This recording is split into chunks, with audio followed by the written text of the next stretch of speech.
SMS, il faut pas loin d'un doctorat de SMLOJ pour comprendre. Heureusement, Tati Coco est là pour toi. Oh, toi, grand brun ténébreux. Ténébreux. C'est quoi ça, beau brun ténébreux? Genre le mec il vient des ténèbres et tout, il répond, tout le monde est là avec les pancartes.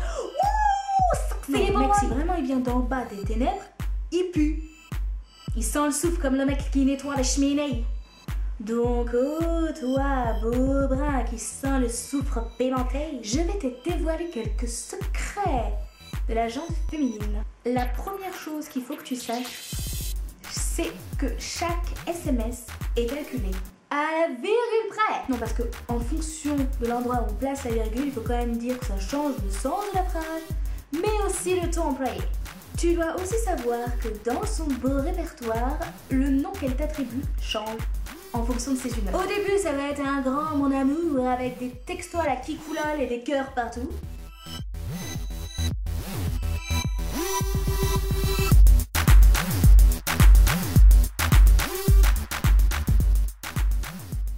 Et ensuite, ce sera tout simplement ton prénom. Mais pas ton prénom genre en majuscule, non. Sans majuscule, sans rien, genre que ça montre à quel point elle te déteste. Et quand ton nom a changé dans les répertoires de ta dulcinée, méfie-toi du Siri qui dort.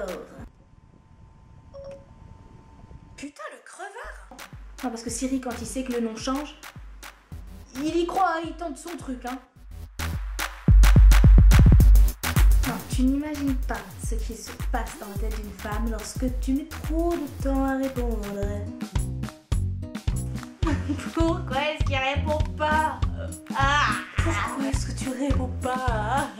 Toi aussi, tu finiras par m'abandonner, Milou. Et tu imagines encore moins toutes les stratégies mises en place pour se donner un air détaché face à cette situation.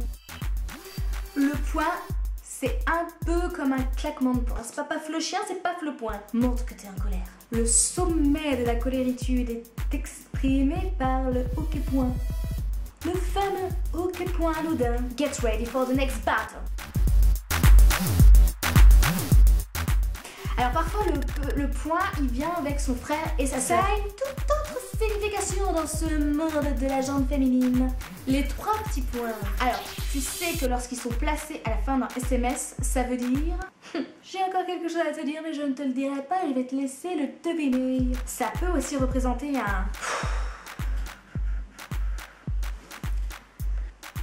tes trois petits points qui veulent dire je préfère ne rien dire, ok? Et si tu oses poser cette question,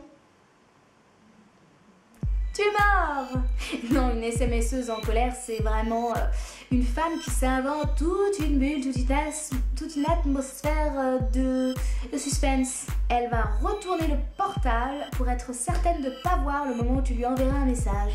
Elle peut aussi éteindre son téléphone. Et au bout de 10 minutes, elle va le rallumer parce que, voilà, elle trouvera une excuse pour le rallumer. Et elle va s'occuper pour éviter de passer sa vie sur ce portable en faisant des activités qu'elle ne fait jamais. Oh, une chaussette! Je vais la repriser. Je me fais chier.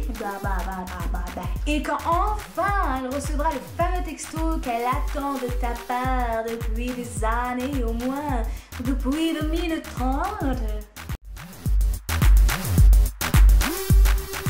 elle ne le lira pas. Et elle attendra. Sagement.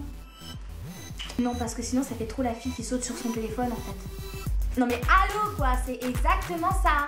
Et sache que si tu as mis un peu trop de temps à lui répondre, elle te le fera ressentir toute la journée. Parce qu'elle aura décidé d'être en phase de soulage.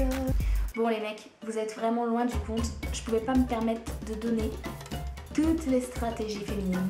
Bah ouais, non, parce qu'on sait jamais si mon mec il passe par là. En parlant de ça, il m'a écrit il y a pile poil 2 heures. Mais je peux pas lui répondre maintenant. Non, parce que sinon ça fait trop la fille qui a attendu pile poil 2 heures.